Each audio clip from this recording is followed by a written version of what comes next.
The long wait is over for sneaker freaks after the release of the most anticipated shoe of the year. Just 120 pairs of the customised trainers went on sale in New Zealand.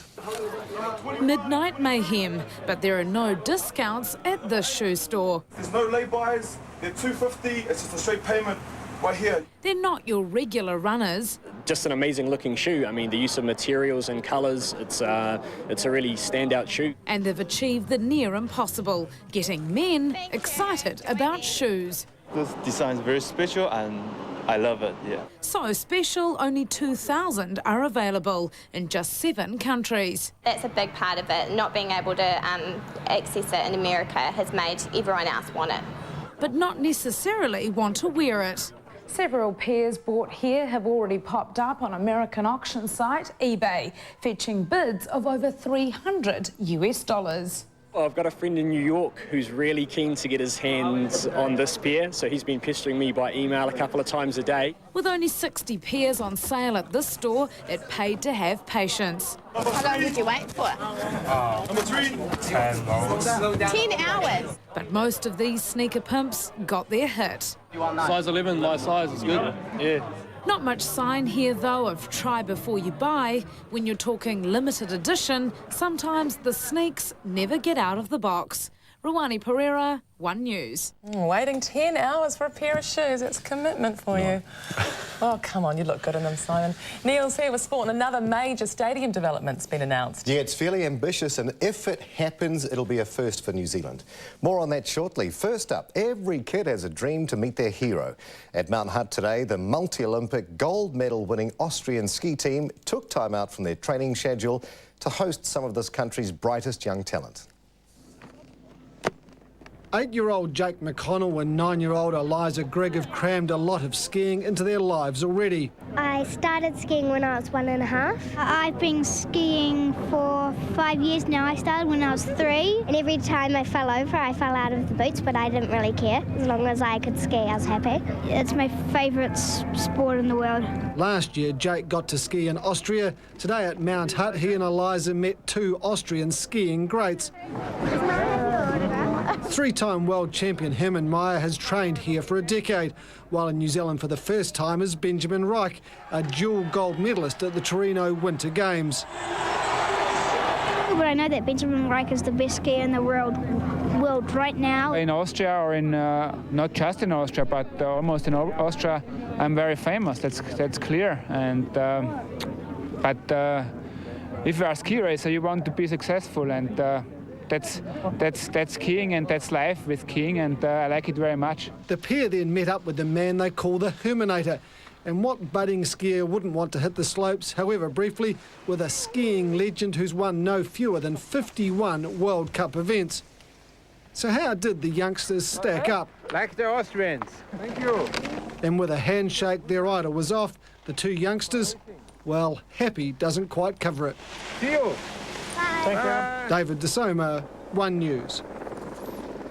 We've got more sport for you after the break, as this Nelson man shows age is no barrier to taking on the world. Plus, one of rugby's bad boys comes off suspension, and the first look at a never-to-be-repeated base jump.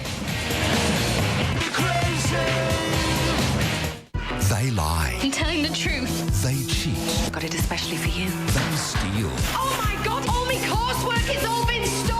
And that's just the teachers. If we're going to be spending this much time together, I'd much rather it was after school. Hey, fish! Trying to concentrate here. And a troubled kid. Shouldn't we be helping him, not running him out of town? And the stage is set for an explosive confrontation. Are you threatening me? Get back! Waterloo Road, tonight on One.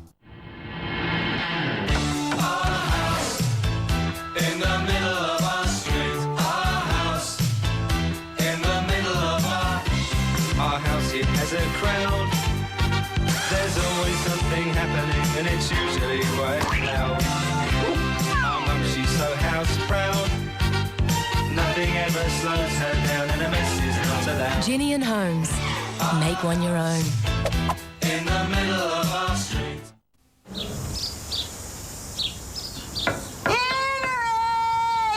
Henry!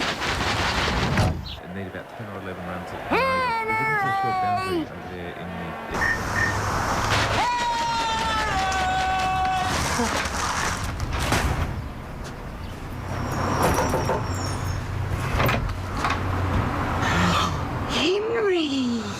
Whiskas Vitabites, now with Dental Protection Plus. Cats know the difference. Add that new season style without having to renovate, simply by updating the look. These Ascot Premier Towel Coordinates all 40 to 50% off. These Dream Talk microfiber duvet inners have at least 40% off now from $44.99. And these 500 thread count Egyptian cotton sheet sets have at least 40% off. You'll find these inspiring ideas and more in your latest Briscoe's mailer. Briscoe's can never buy better. Introducing new Sexy Luxe Body Wash with light reflecting illuminators. Come on.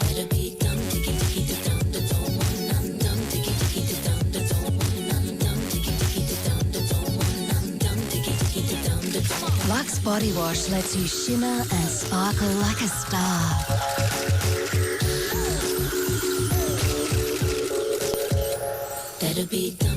Luxe brings out the star in you.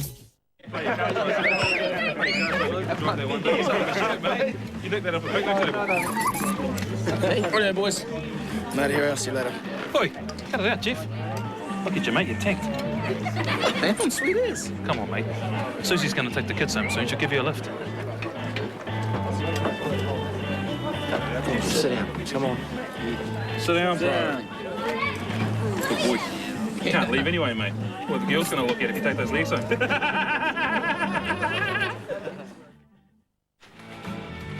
Hey, Linda, you seen Jeff? I just saw him walk out to his car. Oi! Jeff! What are you doing, man?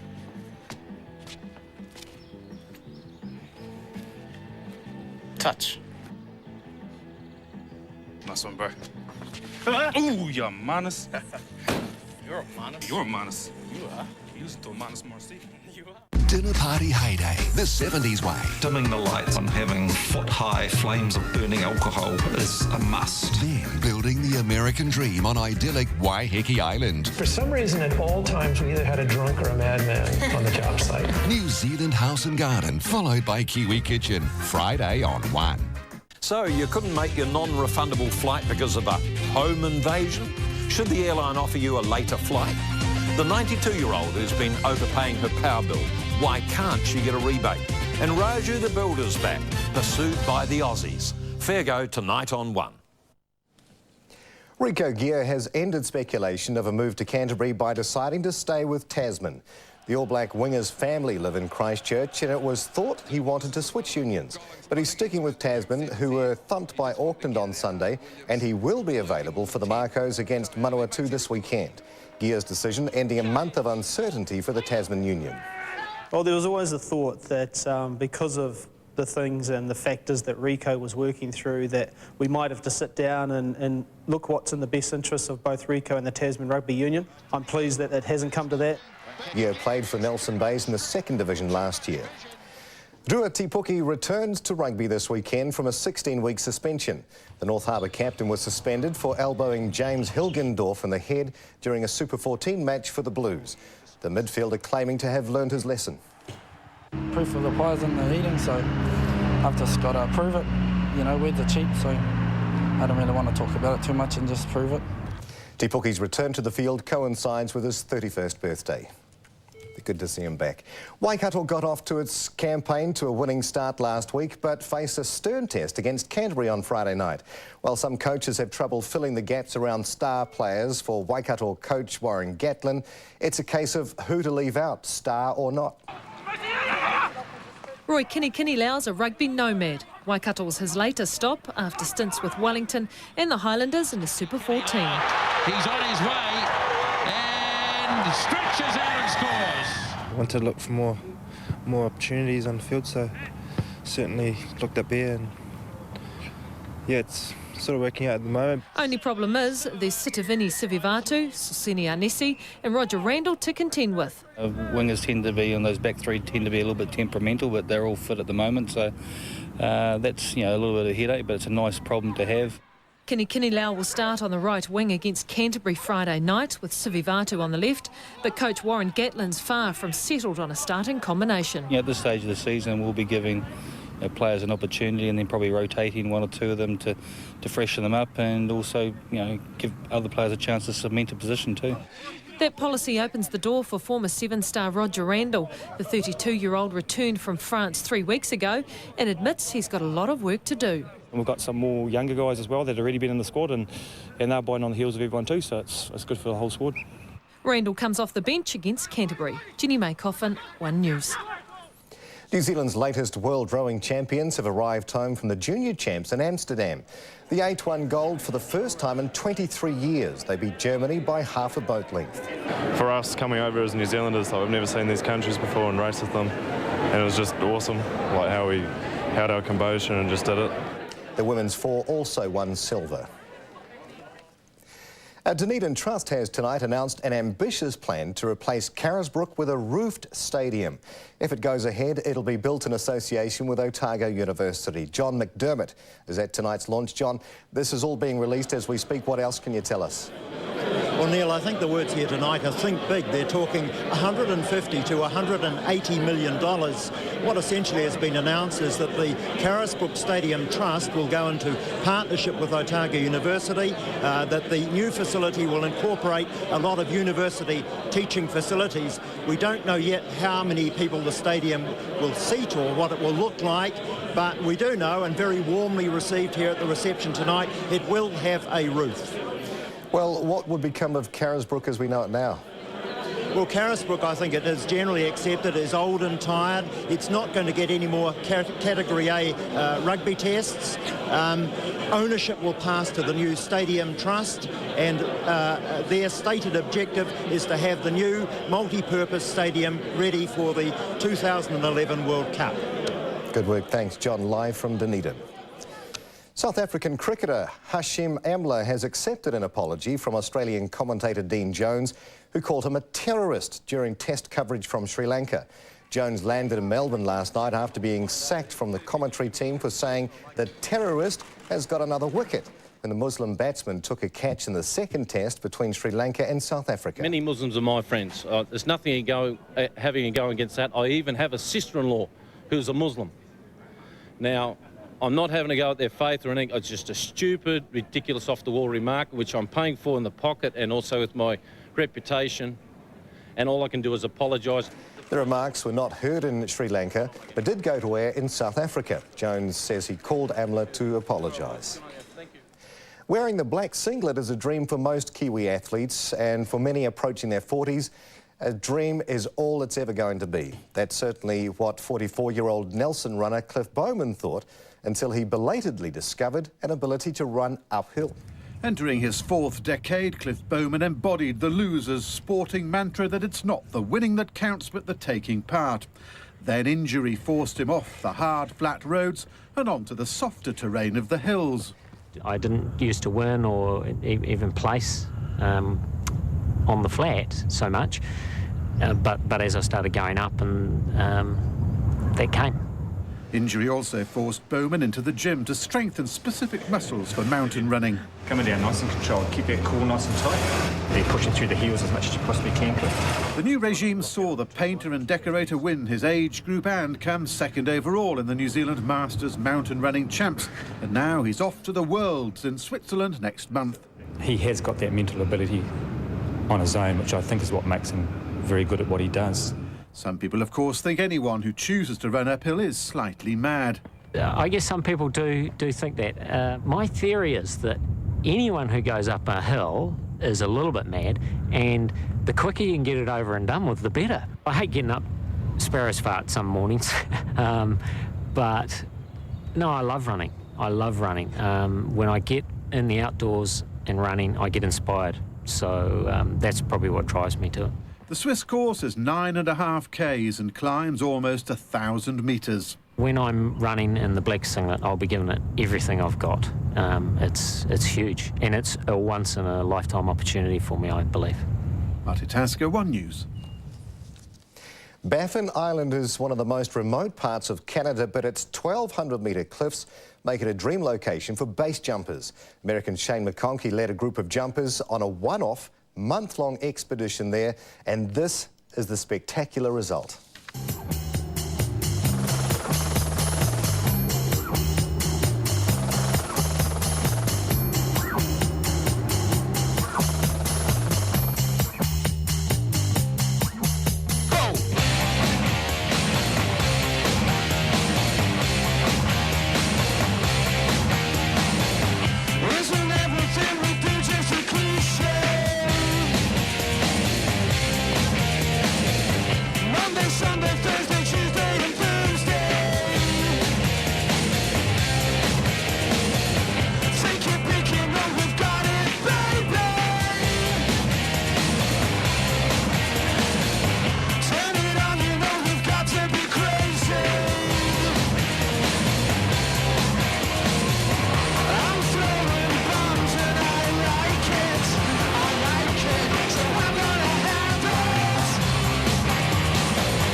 incredible scenery, but how intense is that? They must be mad. So Simon would prefer to do I'd rather do that than bungee, to be honest, yeah. I don't think so. No, easier said than done too. Golly. All right, well, not quite so risky. The share market followed overseas markets. The top 50 index finishing down 28 points on turnover of $200 million. Fletcher Building rose after revealing a record annual profit of $379 million and boosted its dividend payment. It closed up 2 cents. Tourism Holdings dropped after annual profits fell 28%, its shares down 4. Vector closed 27 cents lower after the Commerce Commission threatened it with price control after electricity distribution. And on the money markets, the Kiwi is stronger against all the other currencies that we monitor. Well, Susan's next with Close Up and a plea from parents in one New Zealand city, Susan. Yes, Simon, the last remaining paediatrician is leaving town. There will be no one to help seriously ill children. Both parents and experts say it is a tragedy waiting to happen. And Mother Nature strikes again. One Taranaki farmer surveys the damage to his land and his livelihood. I'll see you in just a few minutes. After the break, Karen says one island grabs most of the sunshine tomorrow. The other tries hard to shake off the showers. Your choice at 8:30 tonight on One. I got it especially for you. Who's teaching who? If we're going to be spending this much time together, I'd much rather it was after school. Hey, bitch! Trying to concentrate here. Waterloo Road. And over on TV2, it's a family affair. People think having 3 wives is a walk in the park. Second wives can't sleep with third wives' husbands in third wives' own bedrooms. You're so harping on that. Just get over it. Big Love on TV2, Waterloo Road on One. Your choice at 8:30, TVNZ. Oh yeah, I'll take that. Just a couple of dollars. There you go, thank you very much. Our new ANZ Everyday account is unlike most other accounts. Instead of charging you on every transaction you make from EFTPOS to personal checks, our new ANZ Everyday account has a flat monthly fee of just $5, which means you can make as many transactions as you want without someone else taking a cut every time.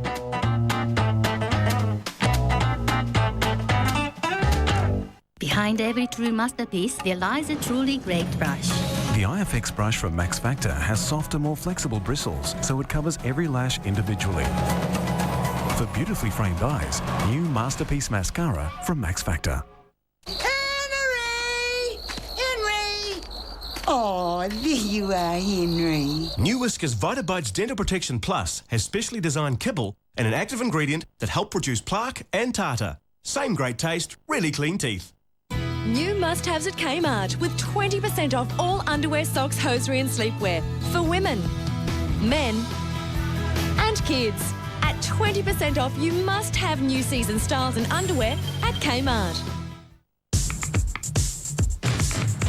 Here's the new way to get your choice of Telecom's great calling specials. Go online today and join Telecom's new calling club. You can use the calling special that suits you. One's coming soon, so sign up before August 13. Don't miss out. Register online now at telecomcallingclub.co.nz and choose your calling special. So get tapping, then get talking.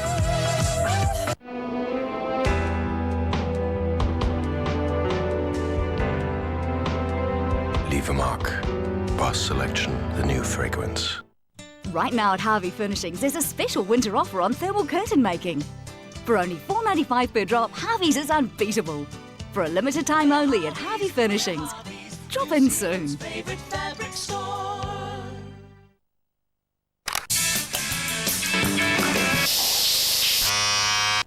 As your life changes, your electricity usage will too. That's why each year Mercury Energy checks your household's usage.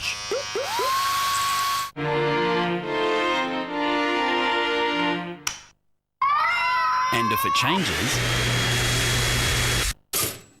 and they find there's a better Mercury price plan for you, they'll put you on it.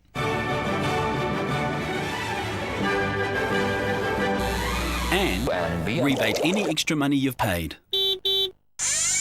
Price plan rebate, only from Mercury Energy. At 8, a 3-year-old terror ruining his family joins the ranks of little angels. Then see how much spark a few sexy new outfits add to a relationship in meltdown. Waterloo Road is drama with edge. Tonight on One. Just before we go to the weather, some sad news just in from Iraq. A Hamilton man who worked as a driver was killed yesterday when his vehicle was bombed. He was Cook Island-born Te Ina Marukura Ngamata. We're going to take a look at the weather now. And Karen, it was a bit cold around the country today. Oh yes, it was, especially for wimps like me. We had icy showers slamming into southern and eastern parts of the North Island. Sub-zero temperatures for much of the South Island this morning. Lumsden and Alexandra started out on -5. Alexandra eventually climbing to 9 this afternoon. A chilly high of just 8 for Ashburton and Christchurch. 9 for Wellington. Another 16 millimetres of unwanted rain for Lower Hutt today. Auckland got to 15 and a funnel cloud was spotted near the Harbour Bridge this afternoon. Kaitaia was yet again the warmest place on 18. All mainly clear over the South Island under a ridge of high pressure. In contrast, much messier over the North Island with cloud and showers for most places. This trough here triggered some heavy showers over the Coromandel Peninsula and Great Barrier Island. Bright jet stream cloud here to the northeast and another front near Tasmania. Now that's going to move towards Fiordland tomorrow. The ridge over the South Island will fade as that front closes in. Today's trough packs its bags, but we've got another one here moving in from the Tasman. That'll fling more cloud onto western parts of the North Island later in the day. So a frosty start to a fine day over the South Island. Some areas of morning fog for inland parts of Otago. Cloud gradually increases over Fiordland with light showers developing there after dark. We've got light winds. Up to the North Island, cloudy skies with a few showers in the south and east. Most of those showers should clear away in the afternoon. Light splashes for Auckland and Northland, but it's mainly fine everywhere else. Southerly winds will be fresh in the south and the winds tend westerly in the north. Cold and frosty in the south tonight, then a fine day to make amends tomorrow. Nor'wester develops in Invercargill. Beautiful day through here with not much wind. Frosty start for Ashburton, a high of 12 for Greymouth and Hokitika. An icy start for Nelson. Showers will ease in Masterton as a cold sou'wester fades. Just the odd shower or two further north. Showers clear in Hawke's Bay, a couple of showers for Palmerston North and Wanganui, followed by clear spells. And early showers and a mostly fine day then for Gisborne. Cloudy periods from Taupo to Tokoroa, and we've got sunny skies for Rotorua. It's looking good in the Bay of Plenty, but the sou'wester carries cloud and maybe a few showers over Whangarei and Kaitaia, highs in the mid-teens. Great day for Dunedin once you get past the frosty start. Light winds and a high of 9. Down to -1 tonight in Christchurch under starry skies. Lots of winter sunshine tomorrow with a southwesterly breeze and a modest high of 8. Cloudy at first in Wellington with showers, but the good news is those showers should finally clear late afternoon or evening. A high of 11 and the cold southerly will ease.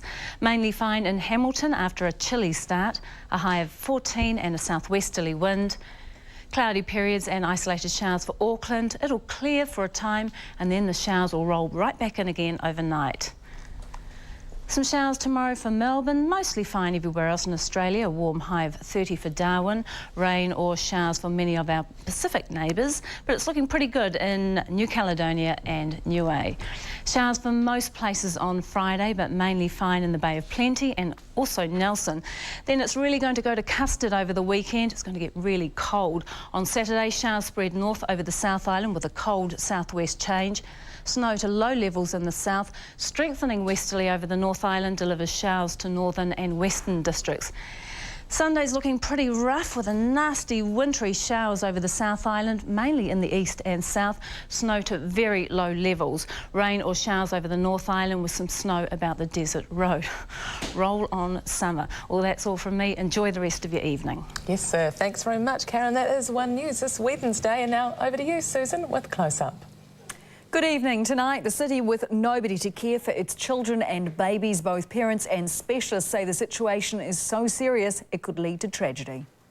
If that doesn't constitute a crisis, I'm not sure what does. Also tonight, slip sliding away. We're with a Taranaki farmer as his livelihood collapses before him. And war through the eyes of controversial journalist Robert Fisk. They're not going to surrender to NATO, not after fighting for all these years against the Israelis. That's not going to happen. Close Up is brought to you by Public Trust, New Zealand's own trustee, helping protect your interests. Imagine this, you have a sick child who regularly requires the attention of the only paediatrician in your city. Then the hospital announces the specialist going on holiday for 6 weeks and may not be returning. In the meantime, your only hope of paediatric care is the hospital an hour's drive away, an hour that could risk your sick child's life. For Wanganui parents, that is not imagination, that is reality. Today, those concerned parents and residents took to the streets to protest at the lack of cover for their paediatric services. It's a situation that's exposed a serious gap in the system. A gap that hospital management concede could lead to what they say are adverse events, the serious injury or even death of children who can't get the care they need in time. This from Damien Christie. Maria O'Leary knows better than most what it's like caring for a child with acute paediatric needs. Julia was born 7 years ago with the cord tightly around her neck, and she suffers from cerebral palsy now.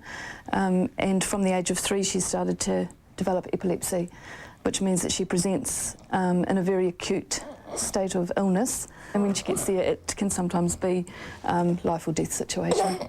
Yeah, we're talking about you. How often do you have? Sometimes she does have good runs, and it might be 6 months, 12 months without any type of seizure, but it can also be 5 or 6 times a week. This is Wanganui Hospital's Child Health Unit. There are supposed to be 3 full-time paediatricians employed here, and right now, Dr. Tony De Silva is on his own.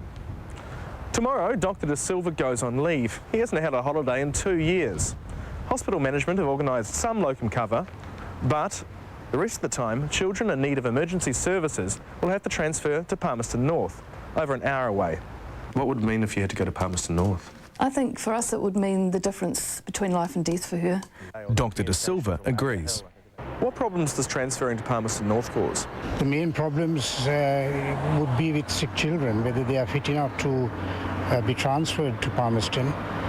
The greater concern is with sick newborn babies, especially the very premature babies. They would need to be transferred to Wellington, and not having any paediatrician around if they're born is going to be something that could result in a newborn baby's death.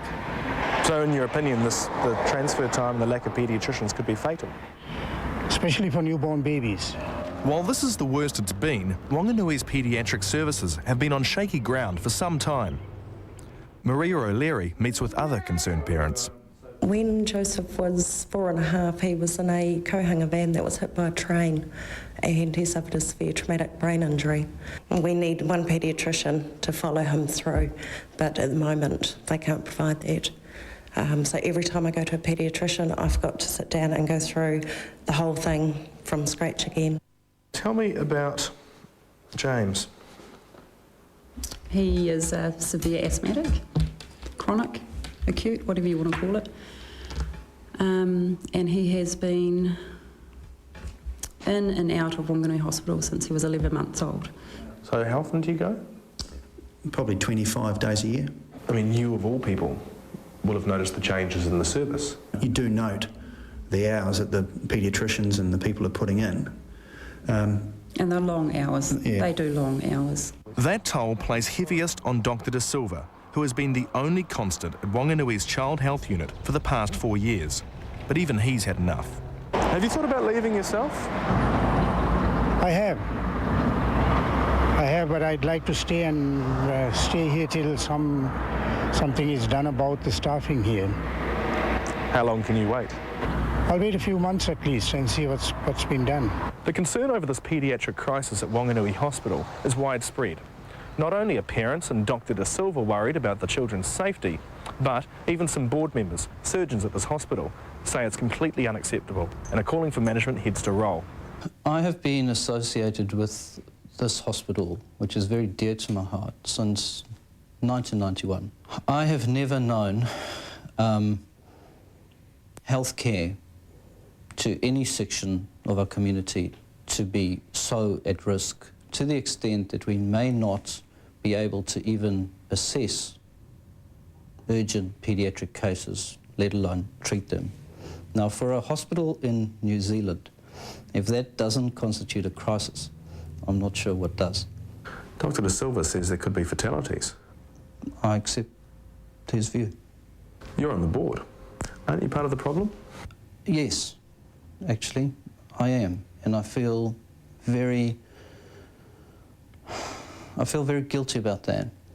I think it's fair to say that I have been one of the more vocal board members. I have certainly stuck my neck out. In fact, being here tonight may well be construed as part of that. I have recently written a letter calling for some quite significant changes to the board and the management structure.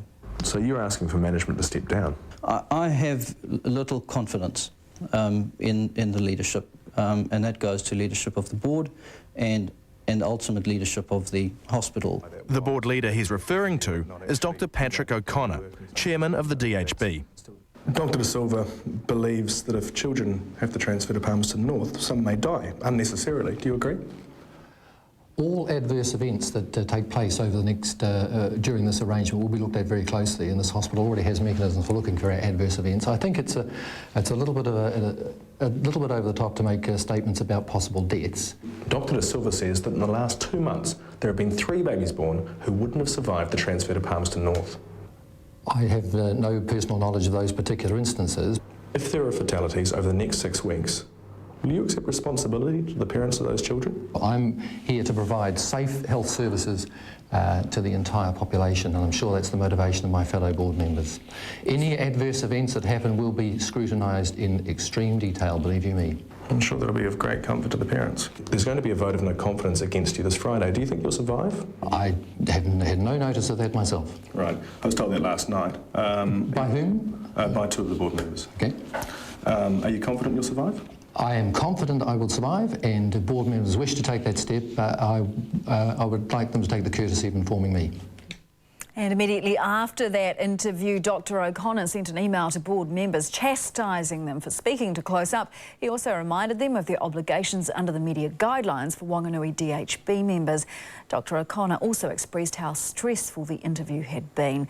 Then this afternoon at 3:30, the hospital phoned us to say they had arranged for a locum to cover the 6 weeks Dr De Silva is on leave. However, that is not good enough for Dr De Silva. He says there are still some gaps in locum cover during September. And just as importantly, he says the situation when he returns remains untenable. Still to come, Middle East correspondent Robert Fisk talks about the country he loves and why it is being bombed to pieces. Next, though, rebuilding a life when nature's destroyed everything in its path. I have never in 50 years seen silt in this part of my farm. How many sheep are we talking? Well, in this area we only lost about 15, but in another area the river came in behind some and we lost over 200. They lie. I'm telling the truth. They cheat. Got it especially for you. They steal. Oh my God, all my coursework has all been stolen! And that's just the teachers. If we're going to be spending this much time together, I'd much rather it was after school. Hey, fish! Trying to concentrate here. And a troubled kid. Shouldn't we be helping him, not running him out of town? And the stage is set for an explosive confrontation. Are you threatening me? Get back! Waterloo Road, tonight on 1. If you feed a bird, you give good luck. Whoa, okay. 5 birds for my brother. But there's only enough for 1 bird.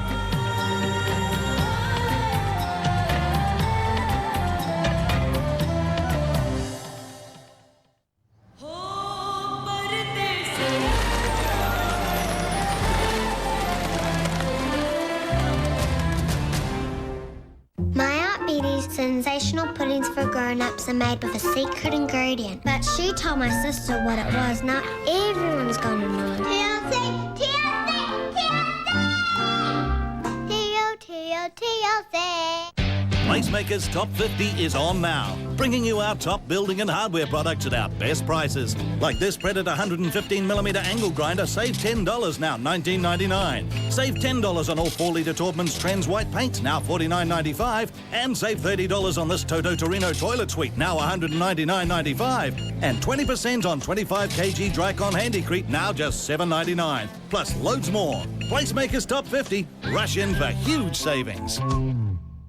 Hurry into Warehouse Stationery for great technology, like this compact laptop with DVD writer, only $1,198. Plus 12 months interest free on computers and combined furniture purchases, $250 and over. At Carpet Court, we're rolling out big savings with our new winter catalogue, so now you can enjoy the great indoors for less. And with 12 months interest-free on all Cavalier Brynworth carpets, it's time to turn your home into a haven.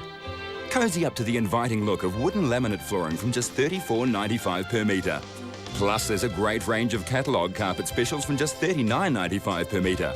So come inside and enjoy the great indoors. Carpet Court, you'll love the look. Xpol Underfloor Insulation is the #1 choice for insulating your cold and drafty floor. Ridges for a warm, trapped airspace. Easy to install. Call 0800 Underfloor for your nearest stockist. Oh yeah. Domani devo portare la macchina in officina.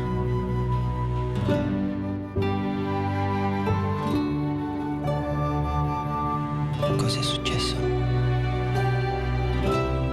La cinghia della ventola. And now, 2 new internationally inspired flavors from Delissio.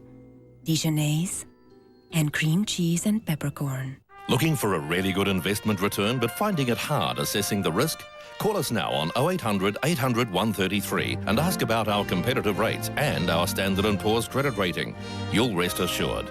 Geneva Finance. Investment made easy. It's just vicious and nasty. Silly cow. He's not the only one in need of a little coaching. That felt quite bullying. But will it all be plain sailing? Very difficult. We've got a lovely little family now. Little Angels, tonight.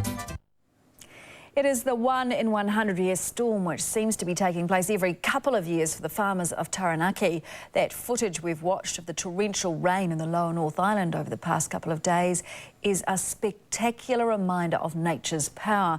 But while it's spectacular for those of us on the sidelines, it is disaster for some of the farmers who live in the remote valleys and hill country. Their livelihoods are floating away, along with millions of cubic metres of displaced soil. For some, a lifetime's work is literally gone. One of the worst affected is Paul Pedersen, who farms on 550 hectares in the Waitotara Valley.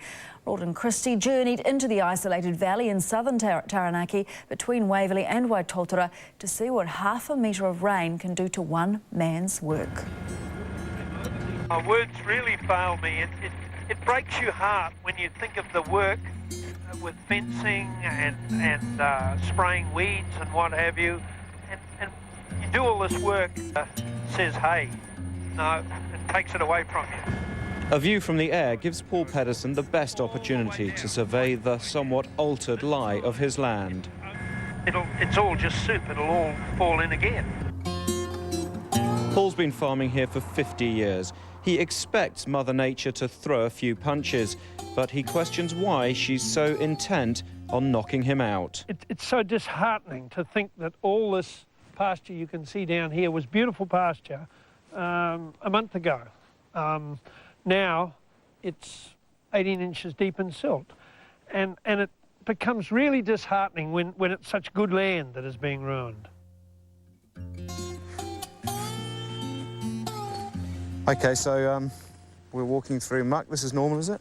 Well, it's not normal, but it's this happened 2 years ago, but it's never happened in this particular area before, and this is where we lost quite a few sheep here, because I have never in 50 years seen silt in this part of my farm. How many sheep are we talking? Well, in this area we only lost about 15, but in another area the river came in behind some and we lost over 200. More than 400 millimetres of rain fell here in July. Locals say half of that in a 3-day period. The immediate toll on Paul Pedersen: half of his prime pasture is buried. 400 sheep have died. The reason it's different this time is there are several reasons. One of the reasons is it's the time of the year, which is it's right in the pinch of the year when you've got sheep lambing, cows calving, and you're very short of grass any rate. The other factor is there are a lot more slips this time. There were no slips in the last one. And the third factor is the fact that it's supposed to be a 100-year flood. We've had 3 of these in the last 7 years. So what do you do now? What you do now, you get on with life. And we've had the government ministers here, and we've got a lot of sympathy, and we hope some of that sympathy will be transferred into some tangible help.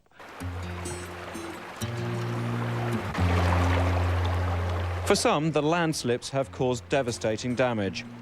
In the 2004 floods, landslips weren't really a feature. This time, swathes of hill country pasture have gone. At home, however, Paul has the support of his partner, Sandy. It's been different. It's been difficult. It's been emotional. We've come together. We've probably gotten closer because of it. Paul is handling it well. He's suffered a huge loss, and I have suffered that same loss just because he suffered it. Obviously not a local accent. Sandy met Paul in Vegas 16 years ago. Paul won the Australasian Championship, Poker Championship, and his prize was a trip to Las Vegas to be in a poker tournament at Caesars Palace. And I was a new dealer, and they sent me to Caesars Palace. And the player was being rude, and he, in his nice Kiwi chap way, said, "Why don't you stop bothering her? She's doing the best she can." And that was it. Now, even a Vegas windfall wouldn't go too far. Despite any support from local and central government, Paul estimates the damage this time at an initial cost of $60,000. Do you ever consider giving up? No, and I don't think any farmer ever does. I'm probably one of the older farmers in the valley now, and others have been hit even worse than I, but I haven't heard anybody that has said, no, we've had enough. Nature's nature, and you can't control it. You try and live with it. You sure about that? I'm positive of it, because it's come back before, and nature nature gives and nature takes, and she's just charged us a bit of rent at the moment. Good attitude. Well, there's also a huge job ahead clearing roads around Waitotara and inland from Hawera and Eltham. The clean-up bill last month totaled $2 million. So to become the Brit who's called Lebanon home for 30 years, a journalist who's pained as the country he loves is involved in conflict again. On July the 12th, which was my birthday, after 30 years here, suddenly, in just one incident, it all exploded again. And sometimes I think it's like there's something that curses Lebanon. Your choice at 8:30 tonight on One. Got it especially for you. Who's teaching who? If we're going to be spending this much time together, I'd much rather it was after school. Hey, bitch! Trying to concentrate here. Waterloo Road. And over on TV2, it's a family affair. People think having 3 wives is a walk in the park. Second wives can't sleep with third wives' husbands in third wives' own bedrooms. Did you stop harping on that? Just get over it. Big Love on TV2, Waterloo Road on One. Your choice at 8:30, TVNZ. Choosing the look you want for your home is now a lot easier. Today on TV Show Homes, we'll show you a number of contemporary designs using composite materials. On this particular design, we had wonderful opportunity with the 3 different styles of cladding. From a buyer's perspective, the stunning design is going to draw people in. We're dealing with a well-trusted company, a Fletcher residential company, Aston Marsh. We've got different products that have been used here, all from James Hardie. These products, like Monotech, are tested and appraised by brands, meaning they're approved by New Zealand building authorities. The James Hardie products gave us the opportunity to expand our thinking about how we were using the products and colour it accordingly and create a house for Aston Marsh, which definitely is a flagship.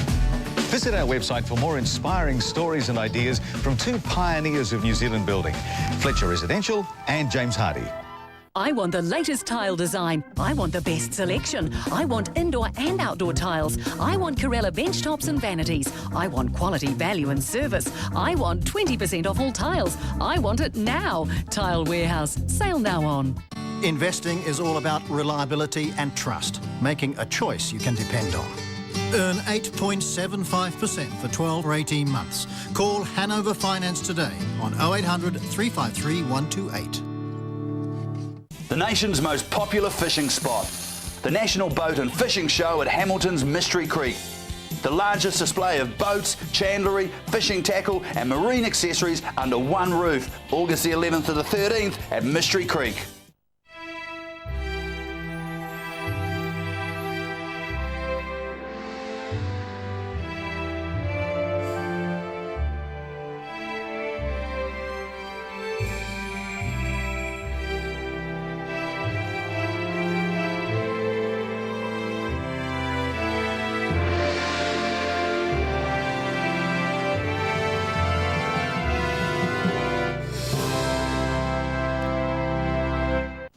You'll speed through the laundry with this sun-saving special from Meikles. Buy the Fisher & Paykel 6.5 kg Big Load Family Auto Washer and pay no interest and no payments until 2008. Plus get 12 packets of Persil free, only from Meikles. On the show tonight, an armed robbery ruins a couple's holiday plans. A 92-year-old's been overpaying a power bill but can't get her money back. A battle over a couple of Beamers, and Raju the Builders confronted again in Queensland, this time by the Aussies. Fair go next on One. Middle East correspondent Robert Fisk is to many a controversial journalist. His reporting of conflicts often criticises the American, British and Israeli policy, especially, in his words, its senseless war on terror. His trademark style has been to reflect the suffering heaped on seemingly expendable civilians by Western and Arab powers. His belief that war is primarily not about victory or defeat, but about death and the infliction of death. For 30 years, he's made Lebanon home, lived through the Lebanese Civil War, the Iranian Revolution, the Iran-Iraq War, the Persian Gulf War, and the 2003 invasion of Iraq. Close-Up's Anita McNaught caught up with Robert Fisk and asked how hard it's been to watch Lebanon being destroyed again. I love living here. And what's been particularly depressing now is that, I watched Lebanon slowly recover from the Civil War. When you're in a war, you think it'll never end. I was in it for 15 years. And when it ended, I thought it would start again. And when Hariri was murdered, the former Prime Minister of Lebanon, I thought maybe the Civil War would start again. And it didn't. And despite, Israeli raids in 93 and 96, I really did begin to think that this was a safe country. And on July the 12th, which was my birthday, after 30 years here, suddenly, in just one incident, it all exploded again. And sometimes I think it's like there's something that curses Lebanon. Did you have any idea that something like this could happen and that it could escalate as fast as it has? We were told by a lot of friends and people who knew the Hezbollah, and I know a lot of them, and I know Nasrallah, that there was some kind of capture of Israelis being planned. But I didn't take it terribly seriously because it wasn't an official announcement by anyone. When it did happen, it was obvious it was going to be the usual savage, hopeless overreaction by Israel, and it was savage, absolutely savage. But on this scale, I think the Hezbollah understand the Israelis very well, and they guessed that there would be this savage, ruthless response against civilians primarily.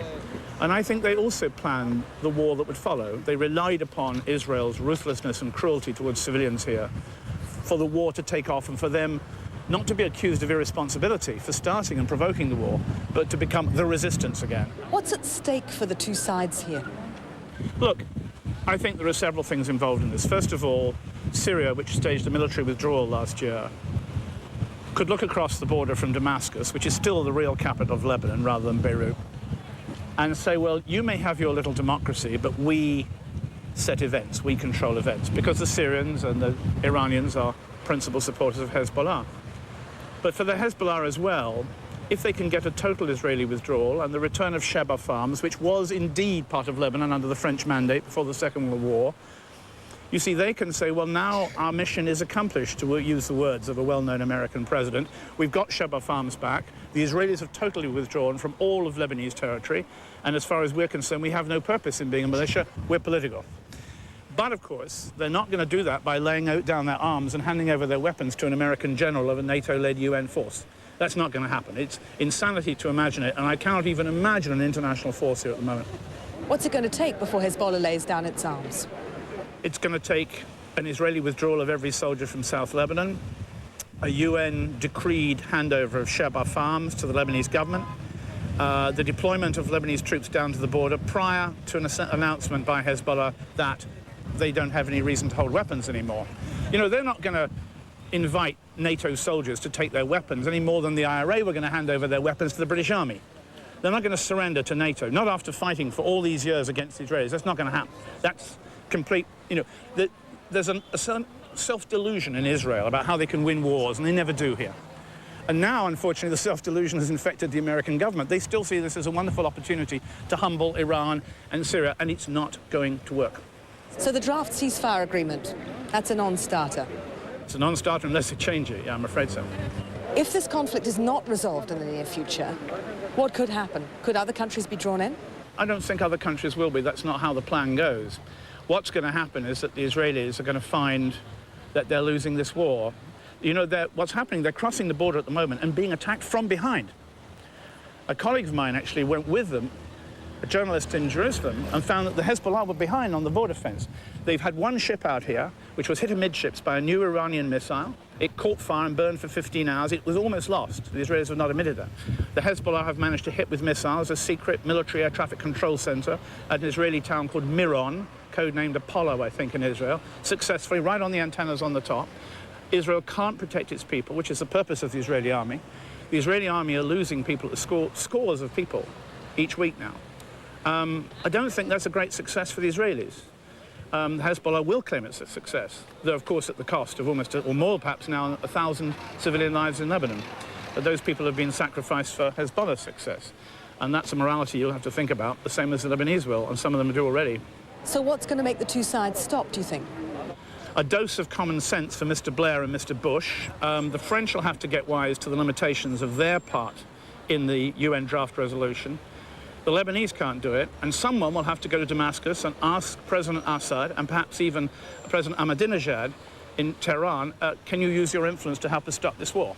And that will happen when the Israelis decided they can't win. Robert Fisk there. Well, we received a stack of feedback on our rates stories last night.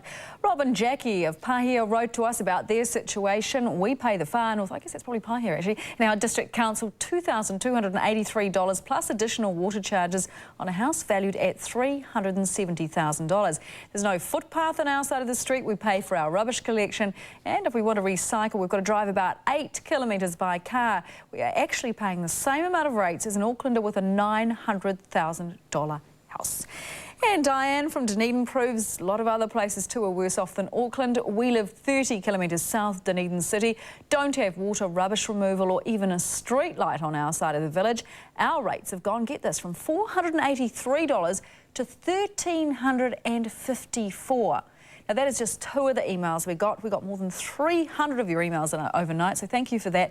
It is an issue that obviously getting you going, so we will keep an eye on it. And finally, an update on our story on medical lab services in Auckland. Diagnostic Medlab lost its multi-million-dollar contract with the 3 Auckland District Health Boards to Lab Tests Auckland, an Australian-owned company that has just 1 lab set up here right now. Diagnostic Medlab's Chief Executive Arthur Morris says today it filed papers in the High Court seeking a judicial review of the 3 DHB's decision. And he says more than 52,000 people have signed a petition calling for the lab test contract to be overturned. So I'll keep you posted on that one as well. See you tomorrow. Until then, that's New Zealand Close Up.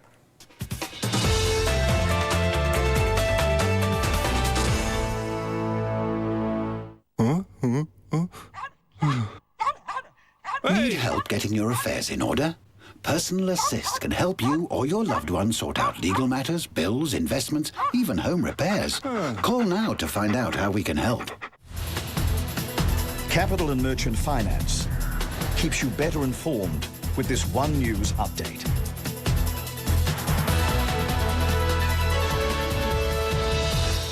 Good evening. Auckland residential power prices look set to rise after electricity lines company Vector is accused of abusing its monopoly power, a claim it denies.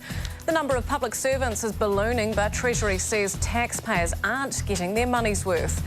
Hundreds of motorists face prosecution after re-registering vehicles as hearses to dodge car registration fees. And the House of Pain will be no more under plans revealed tonight. Instead, a brand new rugby stadium with a roof would be built tied to Otago University. This one Do join News us at Update was 10:30. brought to you by Capital and Merchant Finance.